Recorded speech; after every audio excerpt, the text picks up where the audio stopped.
Salut tout le monde, j'espère que vous allez bien. Dans cette vidéo aujourd'hui, je vais vous montrer comment faire un kick bass techno industriel un peu poussive dans ce genre-là.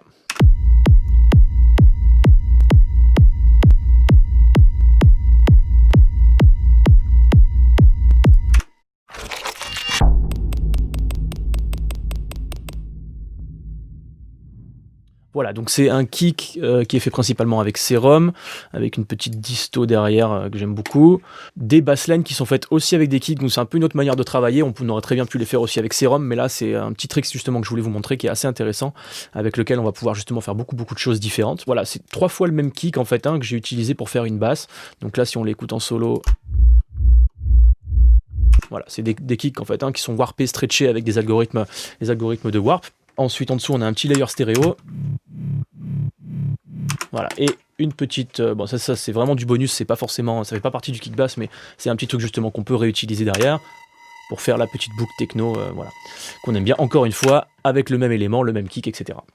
Alors pour notre kick, ce qu'on va faire c'est que j'ai ouvert un nouveau Serum, donc forcément ce sera, vu qu'on va le refaire de zéro, ce sera forcément un tout petit peu différent que celui que vous avez entendu au tout début, parce qu'au niveau des paramètres, mais on va faire en sorte justement que ce kick, on ait le plus de possibilités après de le modifier et qu'il soit personnalisé, grâce surtout aux enveloppes et aux petits effets qu'on va rajouter dessus, qui vont nous permettre vraiment de changer sa tessiture et de l'adapter ensuite à notre bassline, parce qu'évidemment c'est les deux choses qui vont être le plus importantes, qui vont vraiment devoir fonctionner ensemble, c'est le kick et la basse. Un kick en particulier ne sera pas forcément adapté à toutes les basslines, donc voilà. Donc la chose principale, déjà on va commencer par l'oscillateur A, donc j'ai ouvert un Serum, j'ai mis une note MIDI ici en C3, on va essayer de partir sur la base de C3 comme ça, après on pourra nous modifier directement via nos octaves ou via notre enveloppe, la note sur laquelle on veut que ça s'arrête, mais là c'est bien de rester en plein milieu vis-à-vis de l'enveloppe. Donc on va voir ça de suite. Donc ici je vais faire une sinusoïdale, Basic Shapes. On va bien faire attention à notre phase ici, on va enlever le phase random.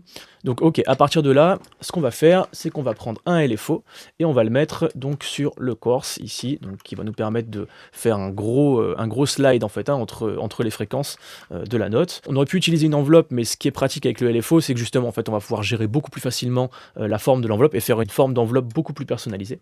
Je vais le mettre en format enveloppe, d'accord, pour pas justement qu'il boucle comme un LFO, on va le mettre en mode enveloppe, comme ça il fonctionnera qu'une seule fois. Pour le coup, je vais le laisser en BPM, parce qu'on cherche à avoir quelque chose qui reste à peu près dans le temps, d'accord. Donc voilà, et donc c'est quelque chose qui va ressembler un petit peu, donc pour moi, à ça. Hop, on va faire une redescente. Tac, peut-être comme ça, jouer un peu ici. Hop. Voilà, donc là on voit que ça pique beaucoup. Voilà, on peut redescendre un peu. Donc ce qui va être important aussi vis-à-vis de la matrice, c'est ici, donc quand on a notre LFO sur donc, le core split, d'avoir bien le type ici qui soit bipolaire, d'accord? Parce que c'est soit, donc ça va aller, si on regarde ici, voilà, ça va aller donc que du maximum jusqu'à la note qui est fournie par le C3, soit donc on va aller travailler autour. Nous, ce qui nous intéresse, c'est de faire vraiment un grand sweep du haut jusqu'en bas. Ok, donc ça après c'est quelque chose qu'on va vraiment pouvoir retravailler pour donner une autre couleur à notre kick, vraiment faire quelque chose de plus profond, faire quelque chose de plus granuleux, de plus vénère. Hop, je vais enlever aussi la petite attaque que j'avais là. On va rajouter donc du noise qui lui en fait va être vraiment l'attaque, donc la couleur principale du timbre de notre kick. Donc ici je vais aller chercher, on va aller chercher des attaques de kick, on peut très bien faire ça. Donc, par exemple ça. On va mettre surtout ça ici, voilà, pour que le sample ne soit joué qu'une seule fois. Il faut savoir que cet oscillateur noise, c'est vraiment un pur sampler, donc ça c'est le pitch du sample. Si on se met comme ça, donc du coup le sample va être lu en boucle, alors que là il ne sera lu qu'une seule fois, donc c'est simplement une petite attaque de kick qu'on a mis en sample intérieur et qui va être bouclée comme ça. Si on se met sur le keyboard tracking ici, donc ça va pitcher en fait en fonction des notes qu'on va jouer sur le clavier, donc ça ne nous intéresse pas. Nous voilà, on va vraiment rester comme ça, donc gérer notre volume.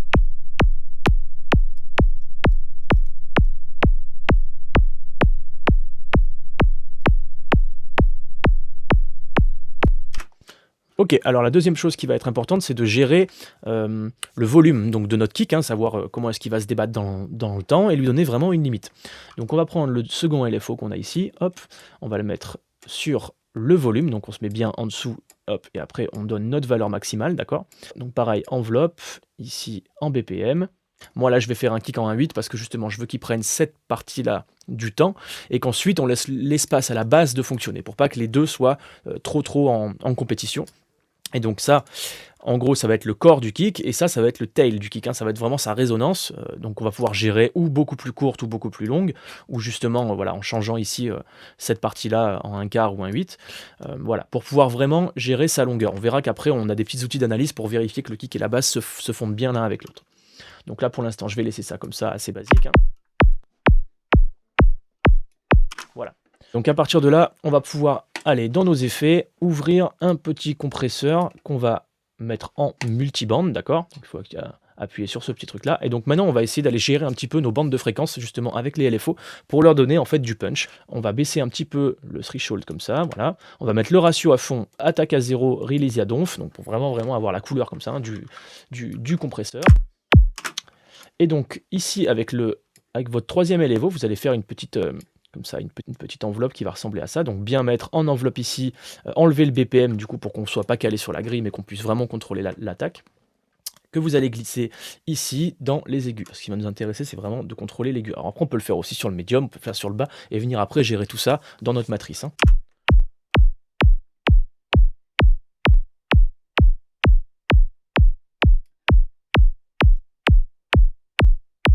Voilà, vous voyez qu'en fait ici, là, maintenant on va pouvoir gérer justement.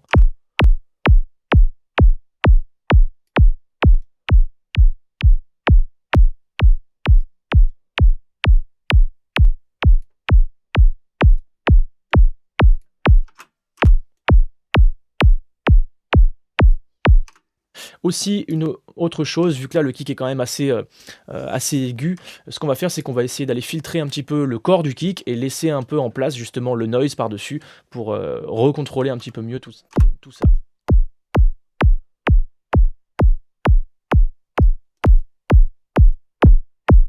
Oula, c'est un peu fort. Alors vous voyez qu'ici on est à deux doigts de saturer, donc on va se baisser un petit peu au master. Voilà.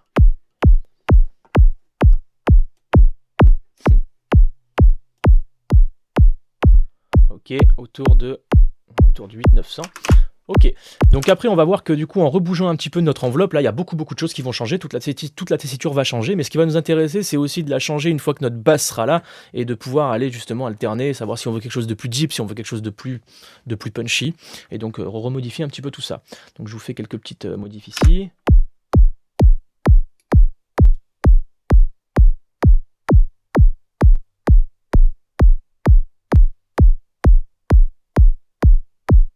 Vous voyez, si on a quelque chose d'un petit peu plus tight ou d'un petit peu plus relâché.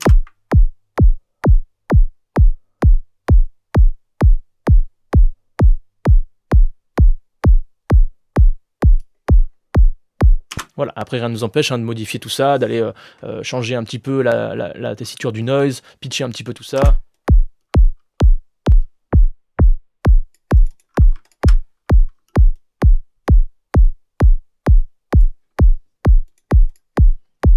Aussi changer.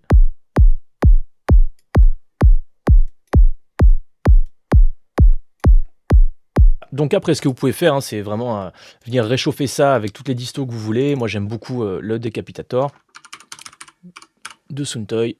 Hop.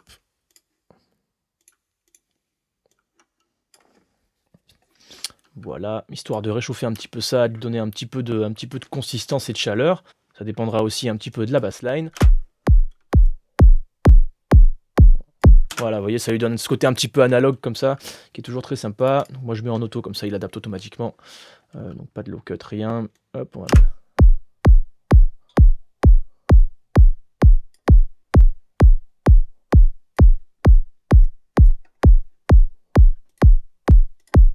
Donc au niveau de la bassline, alors ce qu'on va faire, on va ouvrir une nouvelle piste audio. Alors là, peu importe le sample que vous allez utiliser, essayez de trouver quelque chose justement qui a un petit peu du grain, qui a un petit peu de texture, parce que c'est ça qui va nous intéresser quand on va un petit peu étendre comme ça le sample. On va aller chercher le moment où en fait on a le sub punch en fait, hein, qui va se passer, donc le débattement entre la partie aiguë du kick, les bas médiums et qui va vers la basse. Et nous, en fait, on va rendre ce passage beaucoup plus bas en fréquence parce qu'on va l'étirer. Donc quelque chose qui était, voilà, une forme d'onde qui était assez rapide, on va l'étirer et récupérer justement le grain, tout ce qui est un petit peu distordu et normalement la couleur du kick, on va le récupérer pour en faire une basse.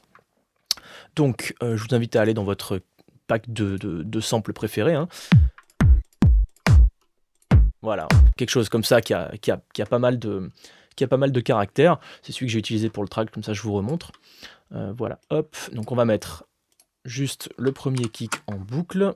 Et ici, donc je vais l'étendre. Voilà, comme ça par exemple. On va déjà commencer par le doubler. On va supprimer cette partie-là parce qu'elle ne nous intéresse pas. On va aussi bien gérer notre fade parce que c'est donc ça qui va donner le groove avec le kick, hein, et c'est le moment où la basse à cet endroit-là du kick va s'arrêter, hein. Vous vous rappelez qu'on a fait qu'à partir de cet endroit-là, donc sur le sérum, on commence à avoir un tail descendant, d'accord, au niveau du volume. Donc là, ça va nous intéresser qu'à cet endroit-là, ça commence à monter. Donc il va falloir gérer vachement bien le groove entre ces deux parties. Donc là, évidemment, ça fait un peu du bordel parce que donc, dans notre kick ici, on est en bits au niveau de l'algorithme. Donc nous, on va se mettre en texture. Donc en texture, ça va permettre de répéter les samples hyper rapidement comme ça et garder la même forme d'onde. Donc le flux, on va le mettre à 0 et puis on va aller chercher justement une grain size qui va nous intéresser.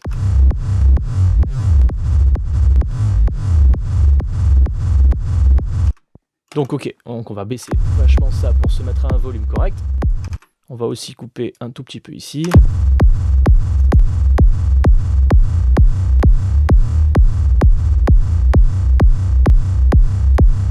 Donc là, on voit qu'au niveau du groove, ça marche pas super bien. On peut vraiment venir réduire un peu.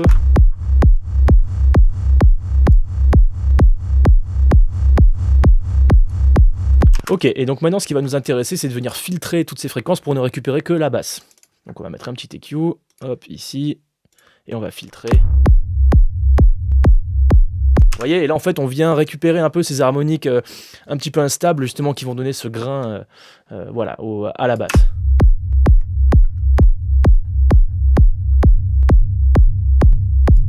Alors on peut jouer sur la durée, essayer de chercher justement avec le fade pour trouver la meilleure... Voilà. Yes, là on a quelque chose justement qui est un petit peu lié comme ça, donc il faut faire bien attention. Ici, moi, j'ai un petit preset que je me suis fait avec des LFO Tools. Si vous ne l'avez pas, je vous conseille d'avoir ce petit outil qui est quand même magique, qui n'agit pas du tout pour ceux qui ont LFO Tools, hein. Vous laissez tout ça à 0. Vous activez ici le petit bouton d'analyseur qui nous permet de voir justement comment fonctionne l'un avec l'autre. Et donc là, on voit que les deux, voilà, se lient assez bien. Donc là, on a quand même on a quand même un gros trou en termes de volume et de fréquence, mais des fois ça peut être voulu, hein. C'est justement ça qu'on cherche, d'avoir cette espèce d'aspect groovy en fait, hein. Voilà. Et après on peut très bien aussi décider de laisser durer plus longtemps la base de notre kick pour que ça fasse une meilleure liaison entre les deux. Donc là on voit que ça phase un tout petit peu au début aussi, donc c'est peut-être parce que ici j'ai pas suffisamment fait de fade. Voilà. On voit qu'on a repris notre forme d'onde ici. Donc l'onde est à la limite de saturer, on est quand même super fort, on va pouvoir se mettre, je sais pas, moins 5 ici, réduire un peu, on va remonter de 5 ici, se mettre à 10.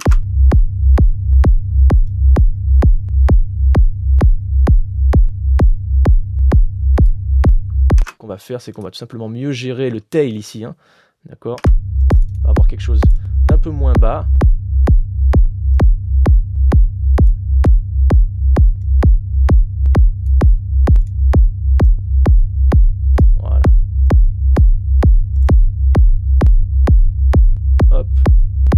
Quelque chose d'un peu plus cohérent comme ça.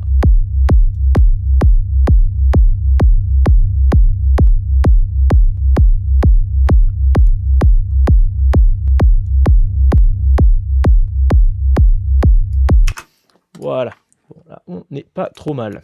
Du coup, maintenant, ce qu'on peut faire, c'est que du coup, on peut venir dupliquer la basse qu'on a faite, donc la sub qu'on a ici, et venir faire un petit layer justement avec les petites harmoniques qu'on avait qui étaient un petit peu plus aiguës, qui peuvent être vachement intéressantes aussi pour créer, voilà, créer de l'harmonique et créer un petit peu de texture par-dessus comme ça.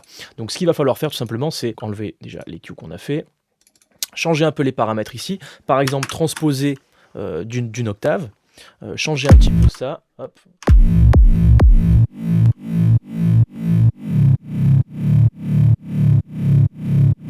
Voilà. Après, il va falloir donc faire attention à la correspondance entre les notes, hein, que ça fasse pas non plus une basse qui donne l'impression que ce soit par exemple un Do et que derrière on ait quelque chose qui fasse voilà, une note qui soit pas accordée avec. Ça, c'est vraiment à l'oreille, hein, c'est vraiment au jugé.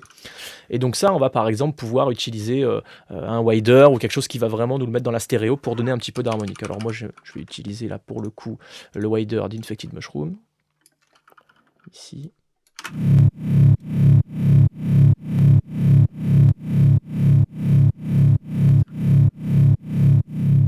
Voilà, on va baisser vachement le volume.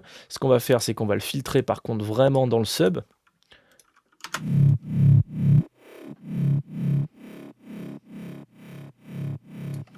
Voir avec l'autre basse.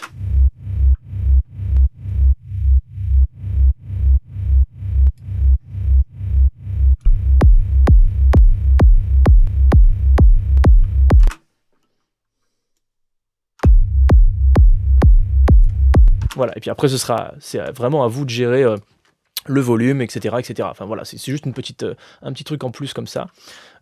Et dernière chose, on va encore dupliquer ce petit truc là.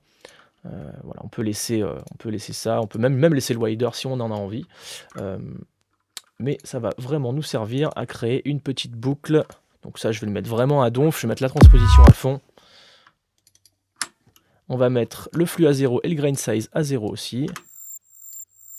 Voilà, et là on voit qu'on a vraiment un truc hyper aigu, donc on est toujours sur un kick, hein, mais on a vraiment quelque chose de super aigu.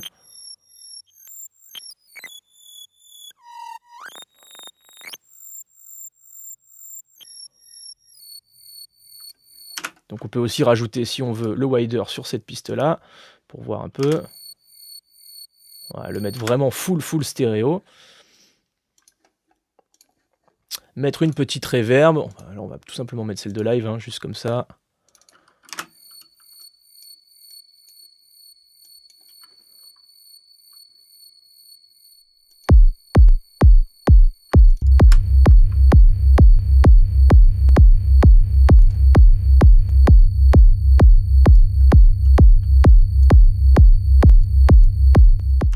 Voilà, c'est tout pour cette vidéo, j'espère qu'elle vous aura plu. N'hésitez pas à mettre un petit pouce bleu et à activer la cloche de notification.